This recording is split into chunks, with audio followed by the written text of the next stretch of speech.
You can see in our front picture here, this is the Hollywood Beach Hotel in its heyday. Quite a beautiful place.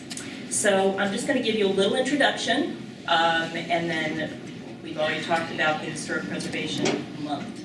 We'll do a little history, and then we'll talk a little bit about why old places matter. And I'll give you some examples of historic buildings in Hollywood and places that you might want to think about, places that matter to you, whether they're considered historic technically or not. And then we can talk a little bit about going forward, like what people can do if they do care about certain places that they're concerned about. Because we'd rather not be in a place where something is gone and then we're regretting that we didn't speak up about it. Right? So this is my beautiful home in Hollywood, Florida, Hollywood Hills. We moved here in 1961. And I grew up there, along with my sister, who's over here, and the rest of our family. And I went to local schools. I went to Nativity Catholic School. I went to Olson Junior High, Hollywood Hills High School, Broward Community College, and Florida Atlantic University. And in Florida Atlantic, I got my bachelor's degree in public administration, and I got my master's degree in public administration and urban planning / growth management. So that was probably the beginning of my interest in it, although I must have had it before to have chosen that as my topic. I worked for Sears and the Hollywood Police Department. I feel like I have deep roots here. And although I wasn't born here, I consider myself a Hollywood girl. There you have, not exactly a bathing beauty, but I'm about 12 years old in this picture and faking, relaxing by the pool. I do consider Hollywood my hometown, and if you've heard me speak before, you've probably heard me say that for me, Hollywood has layers and layers of memory.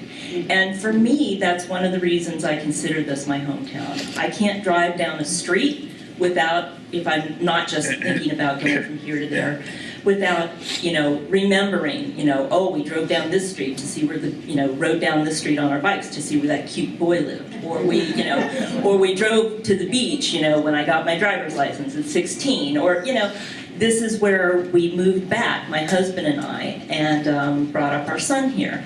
So I just have so many layers of memories, and I'm sure many of you have the same experience, if not in Hollywood, in another city, state, country. Thank you. And I'm no expert in Hollywood history, but I can tell you that my talk comes from a place of love. I really do love Hollywood. And I may not have all the answers to your questions at the end, but if I don't, I will point you in the right direction. If Joan Michelson were here, I would ask her to give you the answer to your question if I didn't have it, because she is so knowledgeable and has written books about Hollywood and our founder. So you'll see in this slide, you'll see this slogan, "This place matters." So the National Trust for Historic Preservation came up with this slogan a few years ago. They used to have a different one every year so that you could tie your, each city or state could tie its celebrations to whatever the slogan was for that year. But now they have one. It's called "This Place Matters." And it allows you to personalize it. So every year, communities oftentimes will choose certain places. They'll even have a group of people who might go out with signs and say, "This place matters." They'll walk around, they'll get awareness for buildings or places that are endangered. And that's the idea, to raise awareness about places that might go away before they do. And so that's why we have this particular sign up. And we could do that here in Hollywood, too. You might recognize a few people in this picture, mainly Jacqueline Kennedy Onassis. This is New York City, and you'll see on the right, Ed Koch, he was the former mayor of the city of New York. New York City, even though historic preservation had been going on long before the 1960s, For instance, Mount Vernon, where Washington's home, George Washington's home, a group of ladies many years before had decided that was going into disrepair and they wanted to save it. Oh my gosh, our first president, you know, he won the Revolutionary War. So they did that. But popularly in the United States, it didn't really kind of get going until around the 60s. And this one event is one that kind of galvanized the country. A few years before this picture was taken, a train station in New York called Penn Station. It was gorgeous. If you've been to Penn Station in the past 50 years, you have not seen the one I'm talking about. And that was torn down in spite of people's efforts to keep it. And the state of New York, the city of New York passed a Landmarks Act, and Grand Central Terminal, along with other buildings, were named landmarks. And you'll see behind these people, that's part of Grand Central Terminal right there. In spite of being named a landmark, it was threatened. So a group of people, including Jackie Kennedy Onassis, decided that's not going to happen on our watch. And they had to take their fight all the way to the United States Supreme Court and ultimately won. So that kind of got people thinking about it even more. Who was that gentleman on the very left? You know, he looks familiar, but I'm sorry I can't Johnson. Oh. That sounds right. Famous architect. Yes, thank you. All right, I'm going to give you a little bit about Joseph Young. Joseph Wesley Young. That's his handsome face there. And I'm going to tell you just a little bit about our history. Joseph Young was truly a remarkable man. I can actually say, he invented the city of Hollywood. I know that's kind of a weird way to say it, but he did. He had been in real estate development before he came to Florida, but he specifically came to Florida to find property to build a city. So he envisioned it, he planned it, he created it, he financed it, he built it. He provided everything that the city would need to be successful, to move forward into the future. I mean, his vision went from the beach way west to 58th Avenue, which was far west at that time. Even until the 60s, that was pretty far west. He'd go all the way to 441 at that point.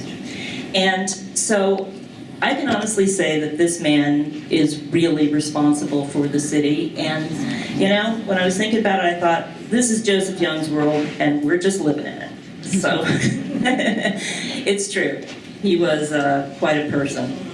So we talked about planning it, and this is one of his the earliest plan for the city. So you'll see the little circles here. And this plan is kind of what they call city beautiful planning concepts, where you have like circles, you have symmetry, so you see things kind of lined up, including the two lakes, north and south lakes, that he envisioned and created. He wanted things to be beautiful. You have the golf course here, you have the city parks, Young Circle, later called Young Circle, and then what's now City Hall Circle. Later, even, it became a bigger plan, and so you'll see way out here, this is what we now call Presidential Circle, and that was originally where a hotel was, which I'll show you in a minute, and then there were more hotels here and out on the beach. So we're going to take a little drive on Hollywood Boulevard, and here's our first stop. So this is Presidential Circle. This was originally built in about 1925 as a hotel for the city of Hollywood by Joseph Young. This was the Hollywood Hills Inn, and it was only open for about a year before the hurricane, the Great Hurricane of 1926 hit. And it had to shut down because tourism basically stopped at that point. But you can see it's really quite beautiful. It later was purchased by Riverside Military Academy, and these are what we used to call the Riverettes, the cadets. And this is obviously, you know, before most of our time here based on the cars, but they would parade on the parade grounds there, and you know, in the 60s we even had a few of them over to our house to, you know, have a little party with my sisters who were teenagers at the time. And then we moved down Hollywood Boulevard, through downtown, and this is the Great Southern Hotel. This is the one whose picture is on our cake. And this was another hotel that Joseph Young built. This was not built to be a focal point, in other words, looking down the Hollywood Boulevard to see the beautiful hotels. But this one is right across the circle, right across Young's Circle from his next hotel. So you'll see over here is the Great Southern, back here. This is Young's Circle, and on the other side, in this little island over here, this is the Parkview Hotel. This was a beautiful hotel, and this was gone, I believe, by the time my family got here. This is where Publix is now, and that little shopping center that will probably soon be gone. And I think they may be, cutting this in half for traffic purposes. I'm not completely clear about that, but so anyway, this is the Parkview Hotel. Joseph Young intended for people coming down the Dixie Highway to look down Hollywood Boulevard and see this magnificent hotel and say, what in the world's happening here? Because this was pretty much wilderness.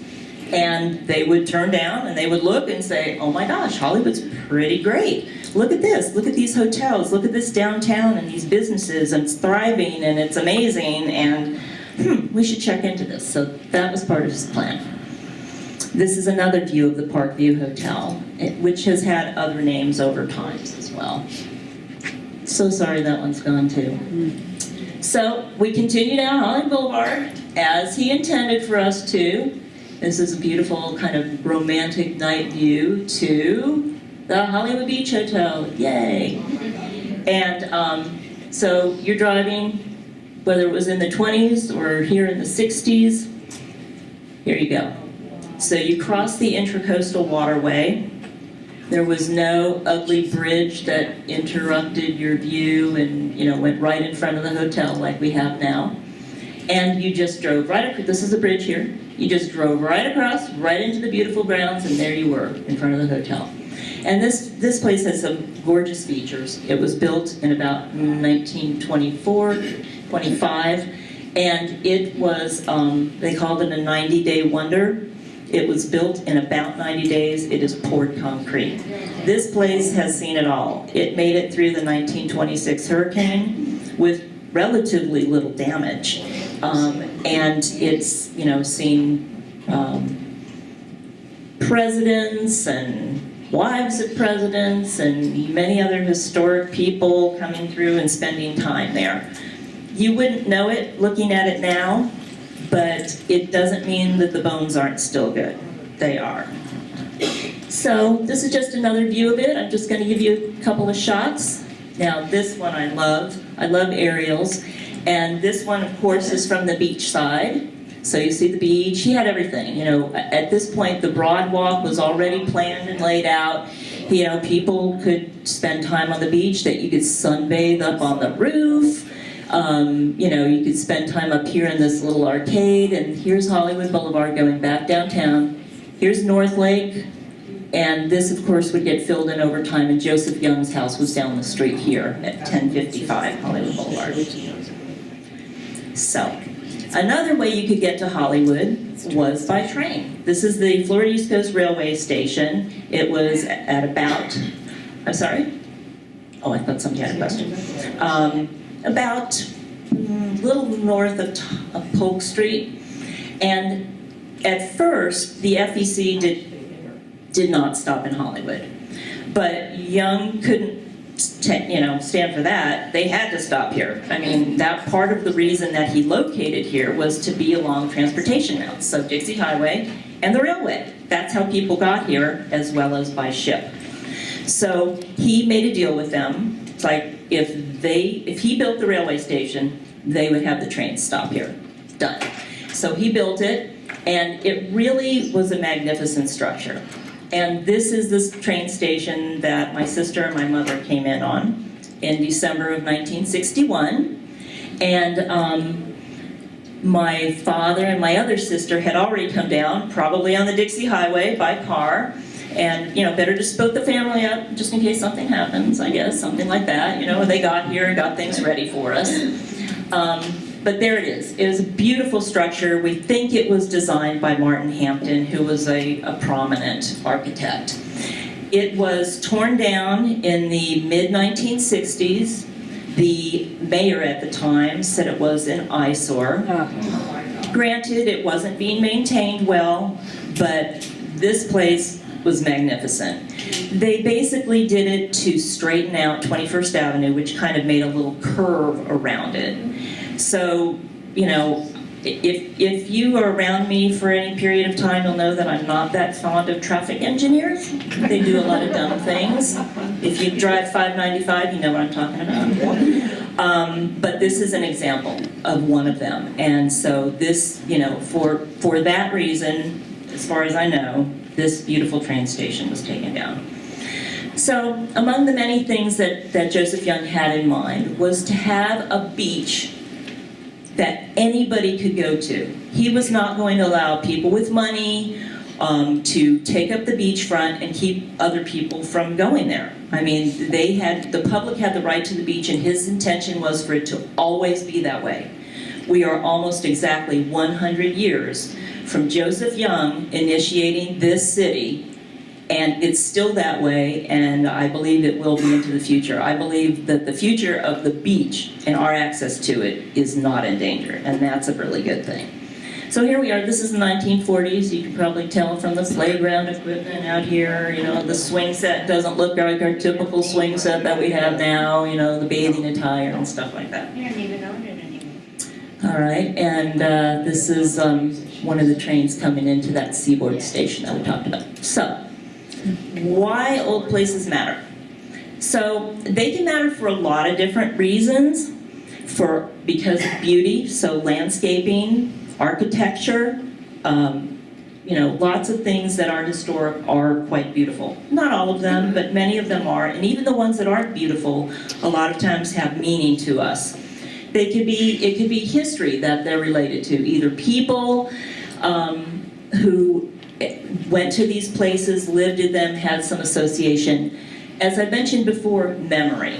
Right? For people who either visit a place or live in a place, your memories are tied to places. So I would say, if you can think of a time when you went back to some place where you had lived or stayed or visited before, I'll bet you have memories that come back from being there and seeing those places. Oh yeah, oh remember we did this, or so-and-so lived there, or something else happened. I know that's true for me. And when the places are gone, it's not that your memories are gone, but there's not that much to trigger them. So that's one of the reasons that places matter. And I've found that, for instance, I know I'm calling out Fort Lauderdale, but if you drive in Fort Lauderdale, you will see many, many empty lots. And many of them become high-rises later. Nothing wrong with high-rises, nothing wrong with new developments. But sometimes you can get to the point where there's so much that's gone that there's no there anymore. You don't recognize it. It's like, I'm not going back, I'm not coming back to Hollywood or Fort Lauderdale or wherever I grew up, because it's not the same. It's just so different, I don't even recognize it. So memory and stability, community stability. You start tearing down places, and the people who used to live there or the businesses that used to be there, a lot of times things start to fall apart, and you know, nuisances start to move in. So that's one of the reasons that old places matter. Continuity over time and economic sense. You know, a lot of old, a lot of old places allow businesses and things to be there that might not otherwise be able to afford to be in a new building. New buildings have a lot higher overhead, for instance. There could be historic tourism. So a lot of people might come to a place because it's so cool. You know, South Beach. Got all those beautiful old hotels. Granted, they are made modern so that people can enjoy them. But and energy savings. You know, there's a maxim that goes, the most energy efficient building is one that still exists. You don't have to tear it down, build it back up, you know, use a lot of resources that you might be able to use for something else. You can reuse buildings. So that brings us to some examples of places that might be or are endangered. And the first one, as we have mentioned before, is the Great Southern Hotel. And that was the the one that we looked at. It's, let me just see, right here. This is it, on our cake again. This is kind of a special case. This one is almost certainly going away. This fight has been fought, it was litigated, and it was lost. The developer is going to be pulling building permits for this, I think, fairly soon. There was an agreement made that they would keep the facade, so, you know, some of the outside walls on two sides, I believe, are supposed to be kept. And the Hollywood Historical Society has involvement in that as well. So unfortunately, I don't think there's really a future for this except as the facade, and hopefully that will actually mean something going forward. People will still be able to see what it looks like. They have pulled upwards of 15 permits already. Okay, so they've already pulled. They all haven't been, accepted. Okay, so many permits have already been built. So here's, just so you know, these are some interiors from that hotel. So you can see what the hotel rooms looked like at that time. Pretty cool. Different from what we would expect today. The Hollywood Beach Hotel, as we mentioned before. This is actually, has historic designation, but it is privately owned, and it can be sold at any time. There are usually rumors swirling around that this is going to go away, that it might be torn down or something. I do think it has some really amazing features. Clive Taylor, who let me use some of his images, showed me that there are actually bells here. This is like an old mission style building. And those are little bells up here. You'll notice these columns that have the spirals on them. It has so many. It's eclectic. This is really what they call Spanish eclectic. You'll see so many features. There are some statues on little parapets along here and stuff. It was quite, you can see like this particular part of the building looks fairly different from this one, which looks different from this one. So then we have the arcades, the arches down below. So it has a lot of really interesting features. And some of the surface stuff has been taken off, but doesn't mean it couldn't be replaced. I mean, if anybody knows the Biltmore Hotel in Coral Gables, that was a hotel that suffered after the Depression and the Great Hurricane. And it was a VA hospital for many years. It was really run down. It was terrible. Now it is gorgeous. It takes money. Somebody has to commit to it, but it can be done. So here are just some of the close-up features. Here are some of the staff down here. The dining room, which is magnificent. You can see the, the wood beam ceilings. And here is the lobby area. This is the hotel after the hurricane. So that's after the 1926 hurricane, and there was really no structural damage. So it was pretty amazing. What the hurricane did destroy, though, ultimately, even though the boom was already starting to fade, but it pretty much put the kibosh on the economy down here after that for a while. So again, we're back to Hollywood Beach Hotel, and one of the things that Young wanted you and I and everybody to think about was this was a romantic and beautiful place. And so here, this image I think is kind of a good reminder of what his idea was. He wanted you to think of this as paradise. Yes? Is it on the National Registry of Historic Buildings, or is it historic through the state or the city? It's been designated by the city, and I think it's on the National Register too. I do have that on an upcoming slide. And I'm sorry I don't remember just right off the top of my head. Yeah, Clive and I are digging to Yes, find it. I know Clive has done a lot of work on this, and he has let me show some of his drone images. Clive Taylor, who's very active in local history, and he's done tours and local history tours, etc. And he also had his own personal drone fly around the hotel, documenting the way it looks right now, which I think is really a great idea. This was also the U.S. Naval Training School during World War II, as was the other hotel in Hollywood Hills. That was a naval training school as well. for the gunners. This is just a little bit later. This is after World War II when the pool was built. And this shows you what put this into further decline was this bridge. So you can see the bridge that was put there temporarily for traffic to go over while this new Hollywood Boulevard bridge was being constructed. And they put it right in front, I mean like right in the front door practically and down. So I've heard, and I hope this is true, that they're going to take this loop out. I think that that would provide an incentive for somebody who might be interested in restoring the building to do so, because, you know, I mean, this is one of the things that put this thing under, I think, was this construction right in front of it. This also became the Florida Bible College. If any of you went to the beach in the 60s and 70s, you'll remember people coming up and, you know, talking to you about Jesus and, you know, were you saved and all that kind of stuff. So this was also the Florida Bible College. Okay, this is here are a couple of Clive Taylor's drone shots. These are, you can see how stripped the building is of all of its, you know, flavor on the outside, but still it's in good shape otherwise. And that's a nice shot showing the ocean. So, greetings from Hollywood in Florida. Hello. So Hollywood Beach. This is one of my favorites. I love Hollywood Beach. Hollywood Beach brought me back to Hollywood. I lived in Hollywood, worked in Hollywood, and then when I went to work in Dade County government, I had to live down there. I had to establish residency down there. But I could come back. So my husband and I were living in Miami Lakes at the time. We were looking for a house. It was expensive, and, you know, property taxes and stuff.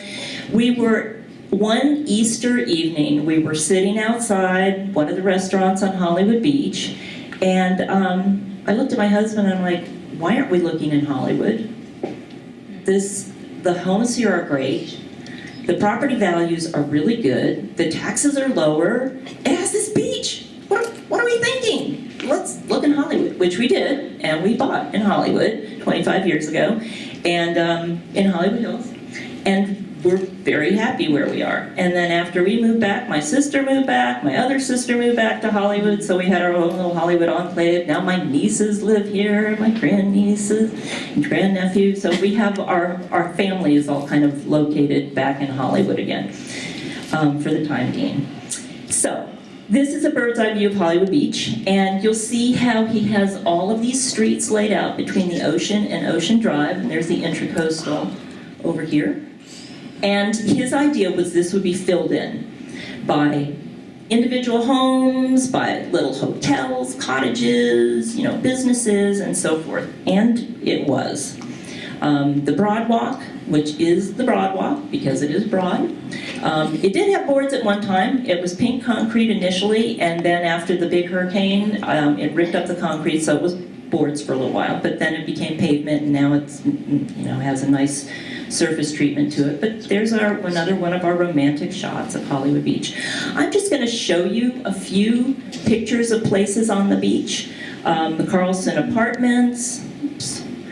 These are the Sunset View Bungalows. These are so cool. They're on Madison Street. If you ever happen to be in that area, it's south of Hollywood Boulevard. And right over here's Ocean Drive out here. These are what they look like, 3 little individual bungalows. They're actually connected to each other. They don't look like it. And they are so sweet, and they have kept them the way they were. They've restored them, and they've done a really lovely job. These are the Edgewater Apartments on Ocean Drive, Hannon House on Oklahoma Street, the Sandpiper Oceanfront Apartments. You can see some of the really cool features in these, you know, see the circles here and the symmetrical, you know, staircases and the window treatments and so forth. A lot of these were designed by architects who had some real credentials, and I'll tell you what the city was doing with this before. This is kind of a mid-century, what we would call mid-century modern building. This is the Sapphire, and it's also on Ocean Drive.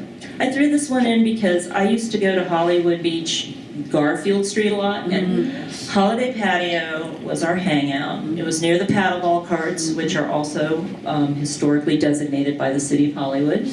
I personally have, again, a lot of good memories here. This was next door, and you can see this, you know, it's a store downstairs, but it has this really cool feature up here. This is what they call tropical modern. You know, it's a very streamlined style. It's very similar to what you would see in South Beach in some of those buildings.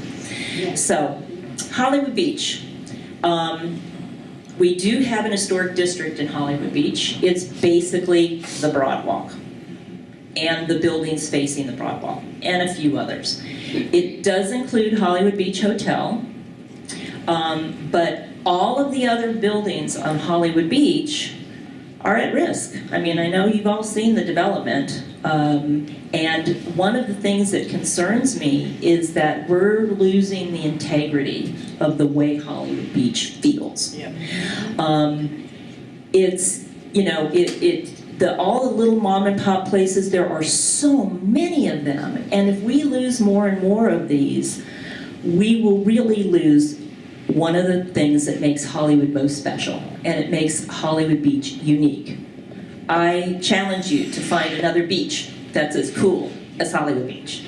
I mean, all of those little places, you can drive up and down, and you find little gems everywhere. And the Broadwalk, I mean, it would mainly just be people living in the condos or big hotels otherwise going there. You know, we're already getting priced out parking-wise. But the Broadwalk, you don't have to have a bathing suit on to go to Hollywood Beach. You can, you know, go dressed up. You can go dressed down. You can have your child in a stroller. You could be going down in a walker. You're riding your bike. You're, you know, roller skating. You're using your scooter. You have those low-rise, you know, bicycle things that they have, or the little things with the surrey on top. Or you could be in a hospital bed, for crying out loud, and somebody could roll you out there. I mean it. The access we have to Hollywood Beach is, you know, second to none. I think it's amazing, and I give Joseph Young a +1 for that. I mean, I think it's amazing. And I would hate for it to lose its small town, relatively small town feel by losing a lot of those buildings and a lot of those mom and pops. So that takes me to Hollywood. The City of Hollywood took action. They had a survey done of Hollywood Beach in 2003, and the consultant recommended 6 historic districts on the beach. We have 1. It's on the Broadwalk. But there are little pockets on various other streets that have really amazing buildings that are beautiful and unique, and nothing's been done with those. So for me, as far as I'm concerned, I don't know how many buildings left in those proposed districts are still there, but that's an opportunity. And, you know, I for one would like to look into that and see what happened with it, why nothing else was done, and if something else could be done. So Hollywood Beach, near the top of my list. Maybe at the top of my list. Okay. Joseph Young's home. Most of you have probably seen this on Hollywood Boulevard, 10th Avenue, or 11th Avenue. It's 1055 Hollywood Boulevard. This is an old picture of it. It's truly unique. It was designed by Rubish and Hunter, one of Young's favorite architectural teams. And it's owned now, it's privately owned.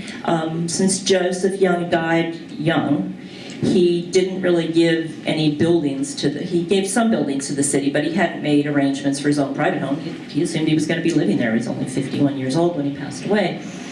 So we have that, and this is the entryway from the side, from the little carport, the porte cochere. Here is a patio area in the back. It's just magnificent, and the current owners, they did a nice job restoring it. They don't live in the area anymore. They live in California. So it's, you know, I think they're renting it out kind of like an Airbnb, vacation rental. I don't really know what condition it's in, but it's by virtue of the fact that it is privately owned and could be sold to anybody, you know, who might want to do something different with it. it could be in danger for that reason. Now, it is in a historic district, so if somebody did want to do something different with it, they would have to go through a process with the city. South Broward High School on Federal Highway. Who went to school there? Okay, we have a number of people. The main building here, whoops, the main building here still exists. This was designed by Bayard Lukens, who was an architect who designed some of the most beautiful homes in Hollywood. Another topic. But this building still is there. I don't know what the school board's plans are for it, but it's there now, and it dates back to its original inception, like in 1948 and 49. This building, people might recognize. It was Hemingway's to most of us. It was originally Joseph Young's publishing company. That's where his printing presses were. These are some of his printing presses. This was the interior. He put out his own newspapers, his own magazines, his own publicity. I mean, you name it, he did it. You know, if you were in the United States, even in other parts of the world, you had heard of Hollywood. So there's another view. He outgrew that building in less than 18 months and went to another building on Hollywood Boulevard, and the city incorporated in 1925, and he gave it to the city as the City Hall. So this was the first City Hall. It later became different bars, lounges, restaurants. It was Club X for a while. It was, I don't know, you name it. It was a bunch of different things, but many of us remember it as Hemingway's. And when I see on Facebook, people always have, oh, they had the best French onion soup. They had, you know, I saw Tiny Tim there singing Tiptoe Through the Tulip. He was a weird guy, but it was the police department. That's correct. It was the Hollywood City Hall and Police Department to begin with. And now it's called Runa's, and it's a Peruvian restaurant, very nice. I would recommend that you go. You can sit outside. It's very cozy, and it's really a nice place. But it is for sale. I saw it's up for like $1.99 million. So again, this is one of the most historic buildings, and you know, who knows when it gets sold what might happen to it. Just briefly, the Dixie Highway corridor. Dixie Highway has a lot. Dixie Highway was the original route by car down here from basically Indianapolis, which is where Joseph Young had come from and many of the early residents lived. And it's our oldest north-south road to the north. And we are going to be having construction, just like we had on Hollywood Boulevard. They're going to be making changes to Dixie Highway. You know, progress, things happen. Don't get me going on, you know, traffic engineers again. I don't know what they're going to do with it. But there are some interesting things on Dixie Highway. Even if they're not the most beautiful things in Hollywood, they can be historic, interesting. I personally think it has lots of character. I love it just the way it is. But it will change. And this is the National Guard Armory. It's no longer the National Guard Armory, but that's what it was built as in about 1953. And that's what it was until about a year or two ago, something like that. They moved out west, I think, to West Pembroke Pines. And this is connected with all kinds of foreign wars, domestic things that have happened, where the National Guard gets, you know, activated and so forth. So lots of things have happened here, including dances. You know, they used to have dances in the 70s there. Royal Poinciana neighborhood. I will point you to pictures over on the walls. You'll see over here there are pictures of homes, and on this side as well. A few years ago, Jean Morford. Jean, raise your hand. Yay, Where are you, Jean? Jean and I did a complete survey of the Royal Poinciana neighborhood, which is one of the two oldest neighborhoods in Hollywood. It's between Federal Highway and the railroad tracks, like 21st Avenue, from Hollywood Boulevard to Sheridan Street. A lot of people think of that as a rundown area now, rebuild it, who cares? There are a lot of hidden gems in there. These are just a few of them. And now that Federal Highway is being rezoned, they have what's called RAC zoning, I think it's Regional Activity Center. This whole area is going to be allowed to have higher density buildings built in it. So that's going to happen. But I do think it's worthwhile knowing what you're going to displace and maybe making some decisions not to let all of those places be, you know, torn down or mowed over. So that's one thing that I'm concerned about, and I think it's definitely on my list.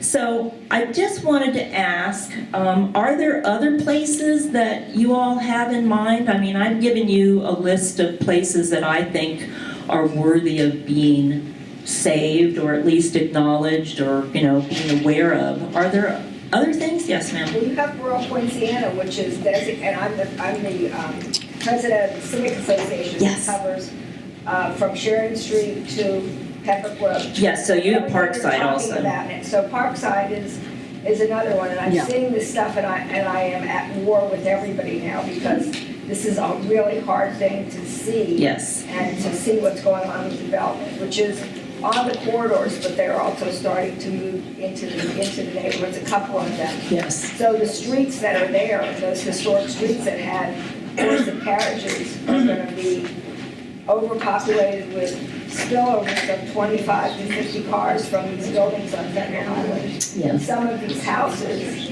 I'm trying to get the people that live in them to deem them historical and work with this. I think you and I talked on the phone. We did, yes. And so seeing all of this that you're bringing, we just need the community as a whole. I mean, our voice at the Civic Association, and Steve is one of our directors, is a lot, but the community has to help us stand up and fight for it, because all this stuff, if the developers have their way, will just be leveled. That's true. Yes, Chris. There's so many places that are site-specific. It's kind of hard to say. There's so many beautiful mid-century modern homes in Yes, Hollywood that are yes. incredible, like Felicia. There's also, like, my grandmother had a house at 1640 Jefferson Street. It's a two-story house, craftsman type of house, built in the 1920s. And that whole neighborhood over there by Jefferson Park, there's a ton of houses over there. I know my friend George Chillig here has a house built in the 1940s, which is magnificent. The old architecture, the windows on the top. There's a house over on 24th and Monroe, which was actually, my understanding, my grandmother lived in that house.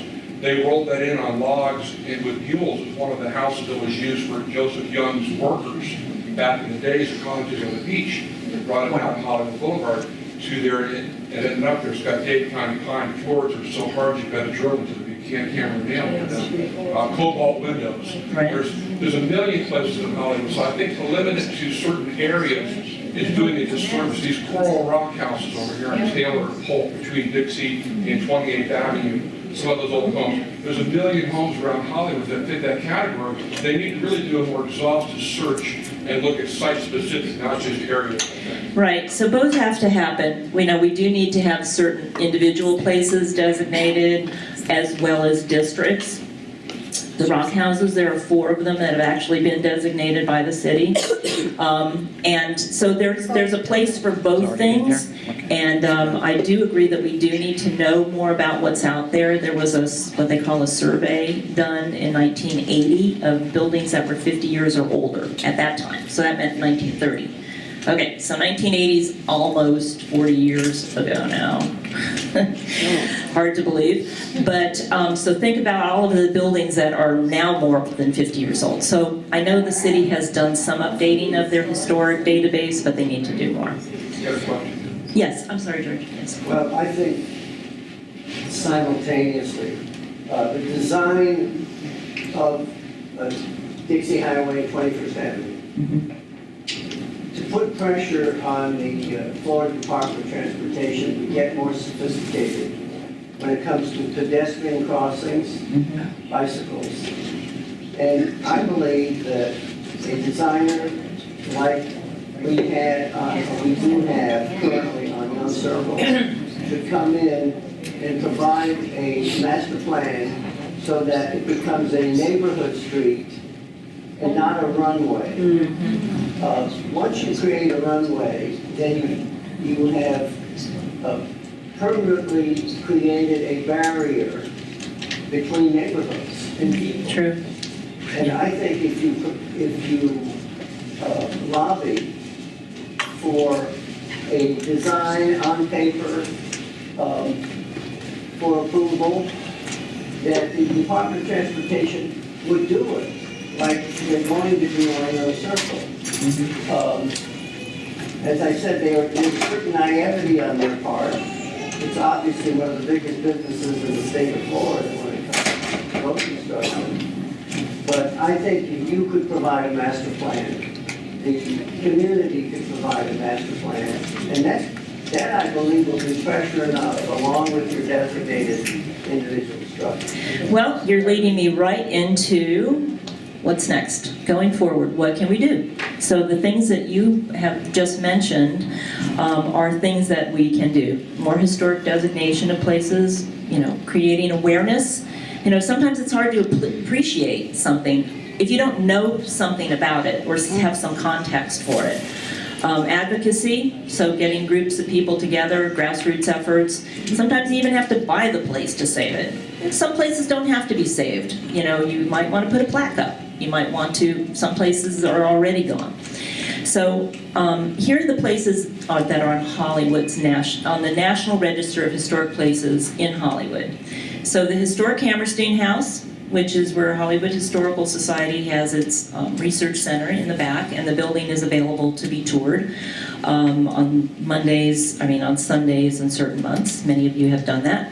The Joseph Young House, which we showed just a minute ago. The Hollywood Women's Club, that's on the National Register.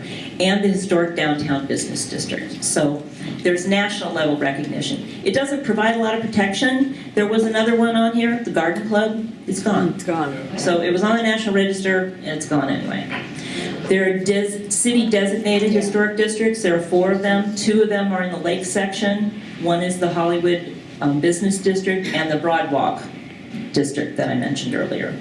We have 21 individual historic properties, and Joseph Young's house is on it. Hollywood Women's Club, again, Young Circle Park. The Hollywood City Hall, that first city hall that we talked about, Hemingway's. Garfield Street Paddleball Courts, that's on it. And 4 Coral Rock buildings, which is actually oolite. It's a type of limestone that underlies where we live here. Not really. On there too. The Butler House is on there. Is that the one? Jones House over here behind. Which one is that? Somewhere on 17th Court or 17th Avenue, just east of Jack's. I have the list. I can show it to you later. We can see if that one's on there. That's one of them. Yeah. So what can we do? Work with the city. That's one of the things. Work with other planning agencies like Florida DOT, Department of Transportation. We can see if we can get that surveyable buildings updated. Learn about local history and architecture. Pay attention. What matters to you? Like if something was gone tomorrow and you go, oh my goodness, Gino's Italian market is gone. Okay, well, maybe that couldn't have been saved through a regular, legal process through the city, but just know that places can go. Advocate, organize, what you guys were talking about, get a group of people, and we've had some really good organizing efforts. So I think most of you probably seen the signs for Safe Sunset, Save the Sunset Golf Course. That's been so successful that the city put purchasing that in their latest general obligation bond issue. Yay. There's a group that wants to save the Orange Brook Golf Course. Revitalizing. Revitalizing it. So, Save Westlake Park came up recently because the county wanted to put a big tower there, which they're going to. So that one, it hasn't been saved. The Butler House, which is a rock house in the old Okemo Trailer Park right at I-95, Charles Volman Park. And a lot of these places were put on the list because people asked for it, they demanded it, they wanted it, they worked for it. So sometimes it's not like, the paddleball courts is going to be a natural thing that you're going to put on a list of historically designated sites. But people, they made a case for it. They made it happen. And people are doing similar things all around. So for instance, we have Stacy Adams. Stacy, raise your hand. She's part of a group of people. She's on our board of directors for the Historical Society. And she was helping, if some of you might remember the Hollywood Sportatorium, way the heck out on Hollywood Boulevard, where many rock groups and Elvis was there, and all kinds of bands and groups were there. And so that's been gone for many years. It was kind of a lousy venue, but it had great groups, great acts there. And so there was a group that said, hey, we really cared about this place, let's get a plaque. So it's on the list, one of the state of Florida has put it on their list of, I think, landmark locations. And there's going to be a plaque put up there. So that was recently approved through the city of Pembroke Pines and others. So there are lots of ways, and you can get creative. So you see here, this says Georgia Pig, Pit Barbecue. It's on 441. It's, you know, near Davie Boulevard. Anybody been there? Oh, yeah. Marion met her husband there. Marion from our historical society. She actually met her future husband there. And so I'm putting this in there because this is an example of a small business that opened in 1953. 2 generations of the family owned and operated this business, and then the second generation said, okay, we're ready to retire, we have to close down. And people were like, no, you can't close the Georgia Pig. So some people, actually, some customers, I'm not sure, maybe they already had restaurant experience, they bought it. And they made the decision to change nothing. Not the screen door in the back, not all the pigs all over the place that people had given them, you know. Nothing. The way the food was cooked, you go in there now, you wouldn't know. So sometimes you have to get creative. Sometimes you have to buy the building. Sometimes you have to buy the business. Sometimes you have to find someone to follow up. But there are ways to do it. And buildings are not the only things that can be considered important. Neon signs can be considered important. Polina's has a beautiful neon sign. Yes? That I don't know. I don't really have any information on that, but Emerald Hills is another. It's a golf course itself, and I'm not sure about the country club. I know that They're redoing it. they're redoing They're the country adding more club. homes to it too. 400 units and some apartments and then some Okay. individual townhouses. Is that a They good gave deal? me the golf. Yeah, it's in the Okay. works. All right, so what I want you to remember is that next year is the 100th anniversary of Hollywood, not from the incorporation, it became a city in 1925, but it began with Joseph Young stepping foot in the property that would become Hollywood and seeing it, deciding on it, buying it, starting to develop it. It only took him 6 years. Thank goodness he did it in 6 years, because by then that's when the hurricane hit. But the city was so well established by then that it was able to, you know, live through those hard times. And I really think he'd be proud of this city. I think he would be proud of where it is 100 years later. I think it has, persevered through hard times. I think that there's optimism for the future, and I think he'd really be proud that his vision endured this long and much longer, which is exactly what I think he intended for it to do. So remember, these places matter, and if you have an interest or passion in some place, you can find other people who have a similar interest and move forward to either commemorate a place or possibly save it. And I just want to thank the Hollywood Historical Society and volunteers, Joan Michelson, who provided much needed information and support, Clive Taylor, who gave me images and ideas, as well as the Sterling Road Library, and all of you. Thank you so much.